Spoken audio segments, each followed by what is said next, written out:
الله دلكان يا إسكال دلكان يا أمك عوانك يا إسكال أرض اللي يا إبارة اللي يا إبارة نندكيس ضيع عيتو كلا kulanti wanaagsan kula soo dhawaada waraysi aanu la yeeranayno fanaanka Soomaaliyeed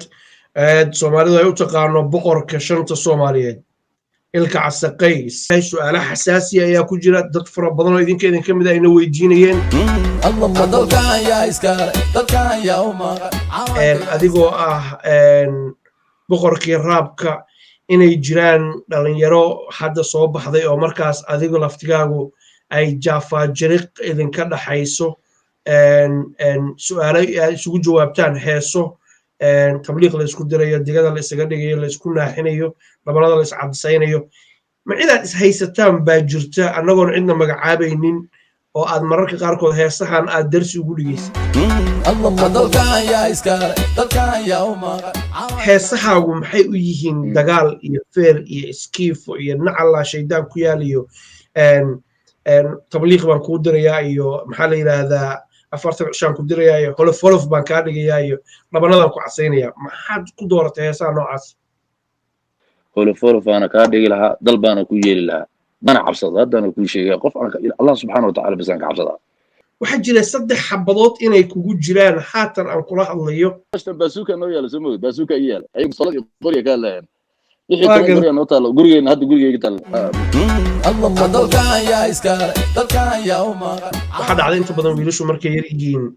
aabahood baa wuxuu geeyaa dhakhtarka waa la gudaa ama reerka qof yimaadayo waa la gudaa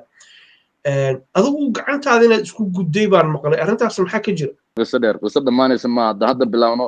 ilaa ay Soomaaliya doorashada ka dhacayso way soconaysaa weyn baan ahay wax badan baan xeerinaynaa in la isdagaalano ma rabnaba sideedaba dagaal in lagu filan wayna soo martay haddii aanu ka sii soconno arrimahaas waa kan dee marquu kuu go'an yihiin oo six bag aa leedaho geedkaas aa leegta الله دلكان يا إسكال دلكان يا أمك inta su'aal khaldan ma noqotay meeqa sana jirtaa niyo anu 45 baan jiraa oday baan ahay ma sha Allah wallahi wara nabi aadan baa ka weynay heestii dalkan yaa iskale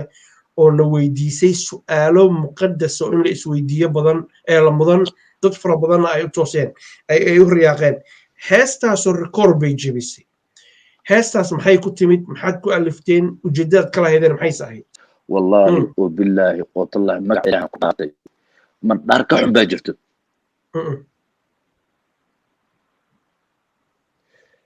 Soomaaliya cadawga ugu horeeya yana been lagu sheegay Soomaaliya cadawga ugu horeeya ee Soomaaliya haday kacdo oo nalkeeda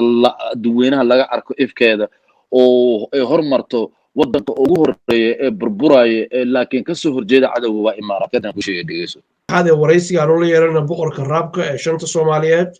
أديار وحيصة بدن وحياة فرا بدن ما كفلقينا ومحسنتين سولو هذا الله دلكان يا إسكال دلكان يا أمك عوانك يا إسكال أرض اللي يا إبارة اللي يا إبارة نندكيس ضيع عيتو كلا